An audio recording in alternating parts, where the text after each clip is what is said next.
Hello, I'm Tim. First of all, I'd like to thank you for having me to talk with you today. When I say here, I'm obviously in my own house. I'm in the loft at the moment. I was meant to be at the university to see you in person, but because of coronavirus, it means I've had to do this from home. But nonetheless, it's still an honour for me to be asked to talk to you, and I'd like to thank you, and especially to thank Dr Christof Lutteroth and the Department of Computer Science for inviting me along today to talk to the Entrepreneurship class. I should probably start by giving you some kind of highlights from my career, just to give you some context for what I'm about to say today. The first thing to know is that I was a business school student, and then I went into professional services. I joined Ernst & Young. I qualified as a chartered accountant, and then I spent 5 years doing mergers and acquisitions, buying and selling companies. Initially as an advisor in corporate finance, but later as principal, acted on behalf of a multi-billion-pound company and buying smaller companies around the world. That was a great job, and I was very happy. But in 2005, I decided to disrupt my own happiness, to found a technology company called Mint Digital. This was the early days of social software and user-generated content, and Mint used to help TV broadcasters and producers engage with their audiences online. We made a good business. We had offices in London and in New York, and became probably one of the best 3 to 5 suppliers of software development services to the television industry. We then started building technology products for large corporations outside of broadcast, including in consumer brands, financial services, and healthcare. As we grew, we started to use the cash that we were making to seed finance and launch our own startups. We launched far too many of these across far too many sectors, but some of them were successful. Most of them weren't. I have a record of failure in social, e-commerce, enterprise SaaS, ride-sharing, gaming, and many others. You will not find many people with such a record of failure in so many technology sectors as me. But some of them were successful, and perhaps more importantly, it was a kind of a nascent time in the London technology scene. And through doing that work, I have first-hand experience of turning an idea into a product and taking the product to market through growth, fundraising, hiring and managing teams, and in 2 cases to exit. Over the past 2 years, I've been an angel investor, board member, advisor, and coach to a number of technology companies. My specialty is the earliest stage. I have first-hand experience across dozens of startups. People often say to me that I have my fingers in a lot of pies, but I don't see it that way. I see myself as the equivalent of an athlete. And to be an athlete, you need to always be training. And in everything that I do, I'm learning something that makes me better at all of the other things that I do. So that's me. The unusual things about me are that I've worked at large companies in finance, and that I quit at a time when starting technology startups was not fashionable. I've sat in most of the seats in tech startups, ranging from founder to investor to advisor to senior manager. And before I start with the main content of my talk, I want you to know that I feel nervous today. I feel nervous because I don't know if I'm the right person to be talking to you today about entrepreneurship. I'm suffering with imposter syndrome. I don't know whether anything I say is going to be memorable or valuable. I can't even be 100% sure that what I'm about to say is true. The reason I tell you this is because if you become entrepreneurs, you'll feel the same way many times in your life ahead. You'll feel like you're not the right person to be doing a particular job, that you don't know enough. I might not be the right person to be giving this talk today, and I might have the content all wrong, but I am the one who's here, and that's all that matters. If you don't remember anything else of what I say today, please remember that what I've learned, more than anything, is that I don't know very much, but luckily, neither does anybody else. And therefore, the most important thing is that you turn up and try. Now that I've given myself a free pass to say anything at all, regardless of quality, I'm going to start to talk about the things I wanted to cover. When Dr. Lutteroth asked me to speak, I decided to talk about things that you don't learn in business school. There are a number of reasons why I made this decision. Talking about entrepreneurialism out of context is very difficult. I don't have time in the 20 minutes or so that I have today to help you build some valuable company. And the specific things you need to be able to do are probably very well covered elsewhere on the internet. When I left business school, I felt like I knew how to do the breaststroke, but that I had never been in the water. So to avoid that, I'm going to talk about something I'm calling the 11 recurring observations from the field of entrepreneurship, which I'm sure you'll agree is a very punchy title. These are things that I noticed to be true at some point in my career. And then since then, I've noticed them again and again and again. And once you consciously notice something once, you recognize it every time you see it. Hopefully, they will help you decide whether or not entrepreneurship is right for you, either now or at some point in the future. So, without further ado, maybe take a sip of water. I want to start with the first recurring observation from the field of entrepreneurship. The first one is entrepreneurship is about how much you can afford to lose. I'll give you some examples. If you grew up in an orphanage and had no money and had no family who had any expectations of you, but you had a skill or an understanding of a market, and you decided to take this skill, turn it into a company and become an entrepreneur, and if that company then fails, what have you lost? You haven't lost anything, because you didn't have anything to begin with. You didn't have any money, you didn't have a house, you didn't have a family that expected anything of you. Becoming an entrepreneur is as good as any other option available to you. The stakes are low. I'll give you another example. What if you're born into a very rich family, where your family has made tens of millions of pounds because your mum was a world famous surgeon and your dad was the CEO of an investment bank? You have a startup idea. Should you pursue it? What happens to you if you fail? If you fail, you'll still have a place to live, you'll still have money to spend, and your parents, who have never tried anything like what you're trying to do, would probably be very proud of you.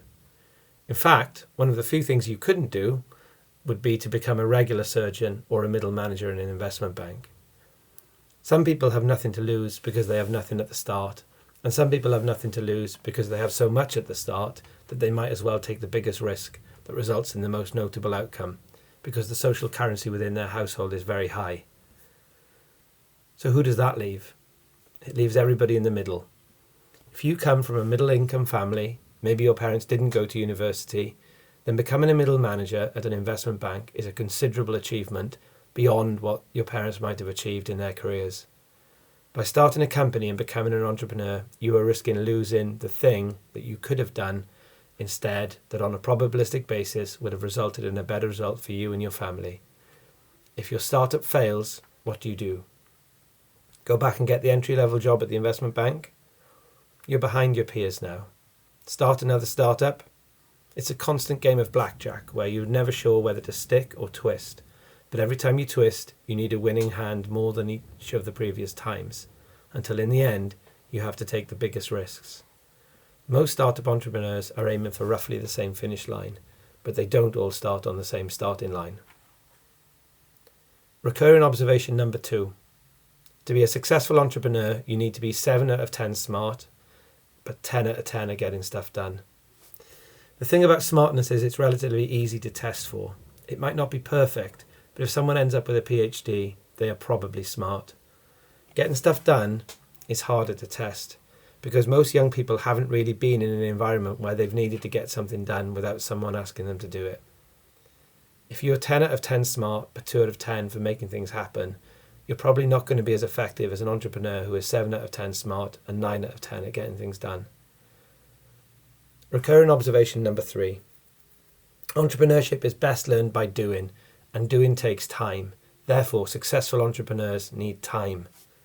They need time to get good at something. They need time to correct mistakes, because success is about consistent effort applied at the same problem over time. So the question becomes, if you're at least 7 out of 10 smart, and you're good at getting things done, how do you buy yourself time? The first way in which you can get yourself time is by having access to capital, because you come from a wealthy family or you have wealthy friends. If you're 7 out of 10 smart and 10 out of 10 of getting stuff done, and you can access capital, you should seriously consider becoming an entrepreneur, because the capital will buy you enough cycles to become very good at the thing you're trying to do. Another way of buying yourself time is bootstrapping. Bootstrapping is earning money to live and saving money on the side, which you invest in your startup little by little and using your spare time outside of your job to develop your startup. You can do as much work on your first startup as you can find time, and over time you accrue more money, which means you can access capital, your own capital, which buys you more time to focus on your startup. Many of the best startups I've ever come across started with bootstrapping. The third way in which you can buy yourself time is by fundraising, pitching your startup to rich individuals or venture capitalists and asking them to invest. The problem you're going to run into here is unless you spend sufficient amount of time understanding your market and building some product, it's unlikely that somebody that doesn't know you is going to invest. Therefore, if you're at the start of your journey, my advice is to spend some time bootstrapping so that you can make as much progress as possible before you seek outside capital. The fourth recurring observation is that you must know something that other people don't know. It could be some science, a process, a route to market, a network. Whatever it is, you must know something that other people don't. Because if what you're working on is valuable and the knowledge to operate it is easy to come by, then within no time at all, many other people will be doing exactly the same thing as you. There are two ways in which you can acquire domain knowledge. The first is on your own dime. This means you learnt the domain knowledge before you started the company. So, for example, you spent 10 years working in an investment bank and then used what you'd learned to start your own fintech based on what you'd learned. The alternative is not to spend 10 years learning and instead to start the company and learn on the job. For obvious reasons, investors would probably prefer you to learn on somebody else's dime rather than on theirs. That's why second time round entrepreneurs, especially successful ones, are more backable than first time. Recurrent observation number 5 is that knowing what to do is easy, but doing it is hard. Your own brain is the most powerful supercomputer on earth in 2020. People often look for third-party validation or something to tell them the answer, but in the early stage of a company, there's often no data, and you're the one who's present, and therefore you're the one who absorbs the most amount of data day by day as you build your product, talk to potential customers, speak to other people about what you're working on. You should rely on your brain in the absence of any other information. I once I had a meeting with a man called Howard Marks, who wrote a book called Mr. Nice, which eventually became a film. And I mentioned to him something that I was wondering around, some problem I was having, and I asked for his advice. And I'll always remember what he said to me. He said, "Tim, you already know the answer. You're just waiting for me to tell you it's okay." And so it is with startups. When faced with a decision where you're the person with most data in the organization, you should rely on your brain. You probably do know what to do. Recurrent observation number 6 is that the biggest risk to any startup is lack of demand, that nobody cares about your product or service.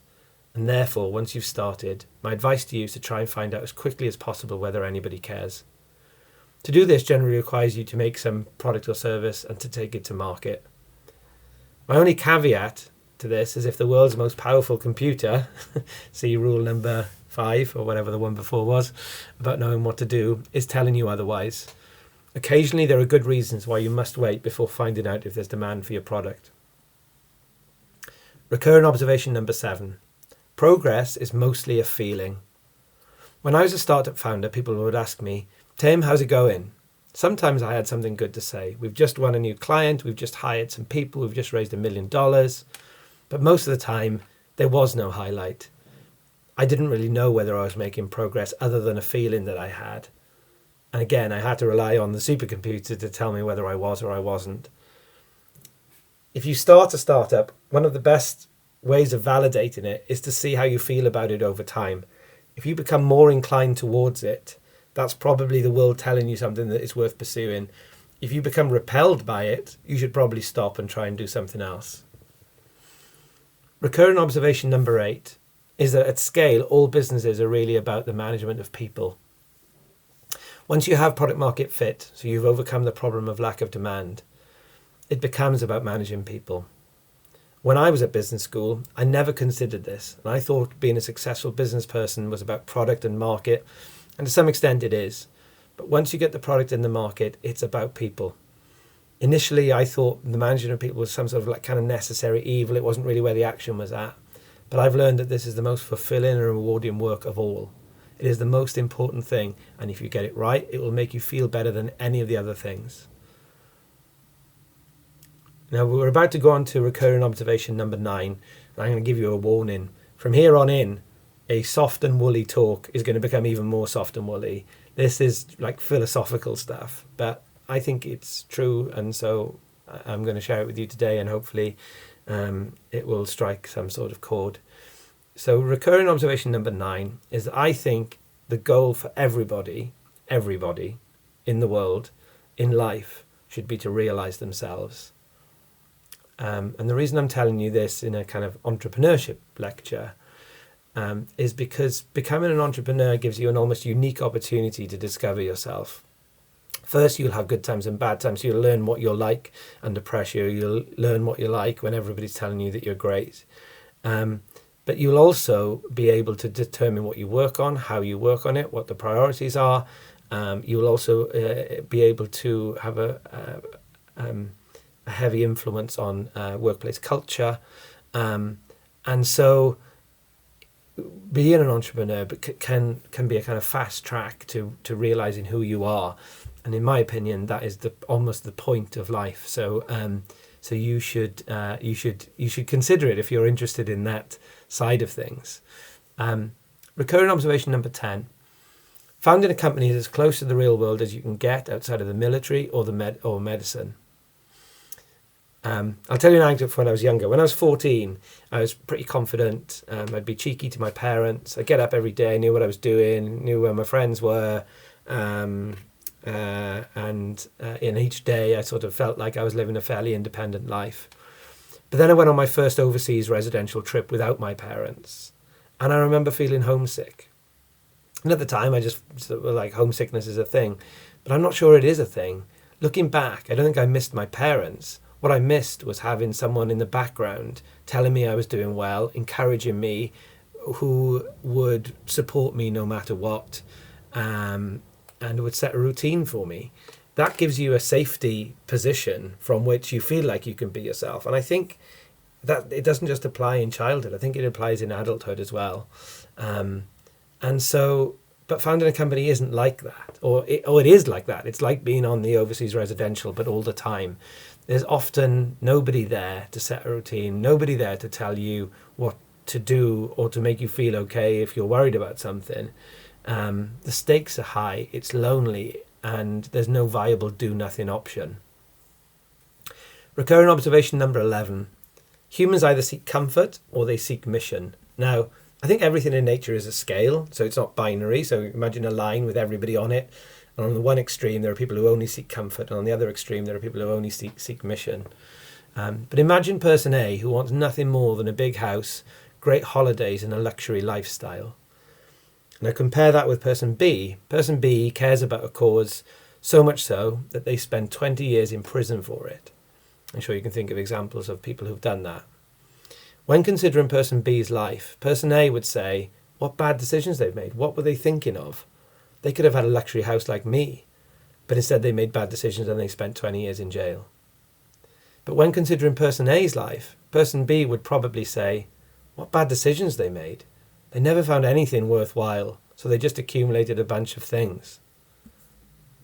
Oftentimes, people become an entrepreneur because they want to end up like person A.